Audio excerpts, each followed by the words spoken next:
So இந்த வீடியோவில் வந்து பார்த்திங்கன்னா லோக்கல் சர்வீஸும் அப்புறம் டீலர் சர்வீஸும் பற்றி என்னோடய பர்சனல் எக்ஸ்பீரியன்ஸ் தான் சொல்ல போகிறேன். இதை சொல்கிறதுக்கு முன்னாடி 2 விஷயம் இருக்குது, நான் சொல்லிடுறேன். ஃபஸ்ட்டு விஷயம் வந்து பார்த்திங்கன்னா கஸ்டமருக்கு தெரிஞ்சுதான் இதெல்லாம் நடக்குதாங்கிறது என்னோடய டவுட்.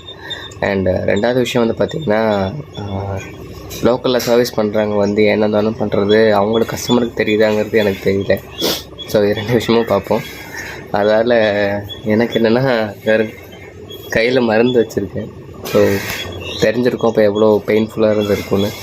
ஸோ அது ப்ராக்டிக்கலாக நீங்கள் பார்ப்பீங்க. ஸோ நான் என்ன சொல்ல வரேங்கிறத. ஸோ எனக்கு என்னென்னா ஒரு விஷயம், நீங்கள் காரை மெயின்டைன் பண்ணாட்டியும் பரவாயில்ல, பட் போன பார்ட்ஸை கண்டிப்பாக கேர் பண்ணிக்கோங்க.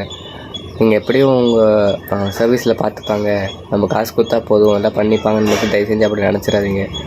ஏன்னா பிகைண்டில் வந்து கம்பெனி கீழே வேலை செய்கிறவனுக்கு தான் அந்த பெயின் இருக்க போகுது, அவங்களுக்கு காசு வாங்கி போட்டுக்கு தான் போகிறாங்க. ஸோ அதனால் கொஞ்சம் வண்டியை கேர் பண்ணிக்கிறது பெட்டர்.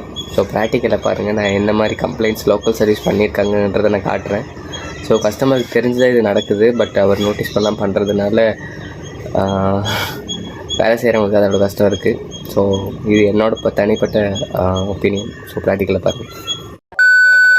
ஸோ வீலை கழட்டினதுலேருந்து மாற்ற வரைக்கும் எல்லாமே கஷ்டம் தான், எல்லாமே ஸ்லிப்பு தான்.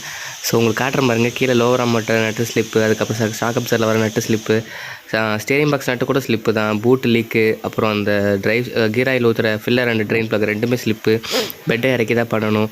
அண்ட் ஃபுல் சஸ்பென்ஷனுமே போயிடுச்சு.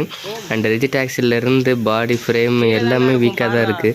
ஸோ இதை உங்களுக்கு காட்டுறதுக்காக தான். ஏன்னா இது கஷ்டப்பட்டு கழட்டணும் மட்டும் போதாது, லோக்கலில் சர்வீஸ் பண்ணுறது சூப்பராக பண்ணுறாங்க. அதை சர்வீஸில் பார்க்குறவங்க எப்படி பார்க்குறாங்கிறதுக்காக தான். ஸோ லோக்கல் சர்வீஸ் பண்ணுறவங்க அங்கேயே பண்ணியிருக்கலாம், ஆனால் அங்கேருந்து டோ பண்ணிவிட்டு எங்கள் சர்வீஸ் சென்டருக்கு வந்திருக்காங்க. ஸோ அப்போ தெரிஞ்சிருக்கும் எவ்வளோ சூப்பராக லோக்கல் சர்வீஸ் இருந்திருக்குன்னு. ஸோ இதை இன்டிமேட் பண்ணுறதுக்கு தான் இந்த வீடியோ. உங்களோட ஏதாவது டவுட்ஸ்னால் கமெண்ட் பண்ணுங்கள். தேங்க்யூ.